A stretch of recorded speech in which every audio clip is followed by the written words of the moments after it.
Further फेरि कृष्णले भन्नुहुन्छ बन्धुरात्मात्मनस्तस्य बन्धुरात्मात्मनस्तस्य येनात्मैवात्मना जितः अनात्मनस्तु शत्रुते वरते तात्मैव शत्रुवत। हे अर्जुन, तिमीले आफ्नो मन आफैले जित्नु पर्छ। तिमीले आफ्नो मन जित्यो भने त्यो तिम्रो मन तिम्रो मित्र बन्नेछ र तिमीले आफ्नो मनलाई मित्र बनाउनु पर्छ।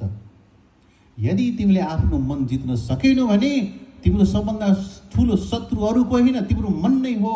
अनात्मनस्तु शत्रुते वरते तात्मैव शत्रुवत।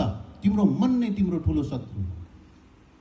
र यदि तिमीले आफ्नो मन जित्न सक्छौ भनेदेखि बन्धुरात्मा, आफ्नो मनलाई साथी बन्धु बनाउन सक्यो भनेदेखि तिम्रो जित्न सक्यो भनेदेखि तिम्रो त्यो साथी हो। बन्धुरात्मात्मनस्तस्य येनात्मैवात्मना जितः। यदि मनलाई जित्यो भनेदेखि तिम्रो मन तिम्रो साथी बन्छ र मनलाई जित्न सकेन भनेदेखि मन तिम्रो ठुलो शत्रु बन्छ।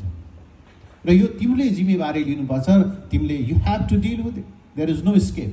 तिमी भाग्न सक्दैनौ यहाँबाट। क्षत्रिय धर्म निर्वाह गर्नुपर्छ तिमीले यहाँनिर भनेर कृष्णले अर्जुनलाई सिकाउँदै हुनुहुन्छ।